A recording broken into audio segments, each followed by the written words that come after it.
दरम्यान पुण्यात उड्डाणपुलाच्या उद्घाटनावरून महायुतीमध्ये श्रेयवाद उद्घाटनापूर्वी भाजप आणि राष्ट्रवादीच्या पदाधिकाऱ्यांकडून घोषणा। एनडीएचे उमेदवार सीपी राधाकृष्णन यांच्याकडून उपराष्ट्रपतीपदासाठी अर्ज दाखल। राधाकृष्णन यांच्यासमोर इंडिया आघाडीच्या बी सुदर्शन रेड्डी यांचं आव्हान। सीएसडीएसचे प्रमुख संजय कुमारांविरोधात नाशिक नागपुरात गुन्हा दाखल। महाराष्ट्रातील मतदार याद्यांमध्ये घोळ असल्याचाही आरोप। निवडणूक आयोगाकडून पोलिसात तक्रार। जिल्हा नियोजन समितीच्या निधी वाटपाचा फॉर्म्युला ठरला, त्यामुळे पालकमंत्र्यांच्या मनमानीला चाप असणार। पालकमंत्र्यांना निधी खर्च करताना अनेक नियमांचं पालन करावं लागणार। शिवाय केंद्रानं ठरवून दिलेल्या दरानं वस्तू खरेदी करण्याच्या सुद्धा सूचना। दिल्लीच्या मुख्यमंत्री रेखा गुप्ता यांच्यावर हल्ल्याचा प्रयत्न। जनता दरबारावेळी दगड फेकून मारण्याचा प्रयत्न। रेखा गुप्ता यामध्ये जखमी झाल्याची शक्यता। हल्लेखोरही ताब्यात। रेखा गुप्ता यांच्यावर झालेला हल्ला निषेधार्ह।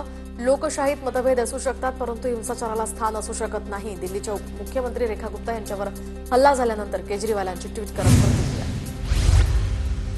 फळं नसलेल्या झाडांवर कुणीही दगड मारत नाही असं म्हणत महादेव जानकरांनी शरद पवारांवर टीका करणाऱ्यांना प्रत्युत्तर दिलं।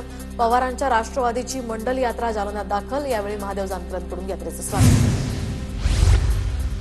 गांधी हत्येसारख्या प्रकाराचं कीर्तनातनं समर्थन करणं चुकीचं। कीर्तनात राजकीय कार्यकर्त्यांनी गोंधळ घालणं सुद्धा चुकीचंच। महाराष्ट्र वारकरी प्रतिष्ठान अध्यक्ष घनश्याम महाराजांचं वक्तव्य।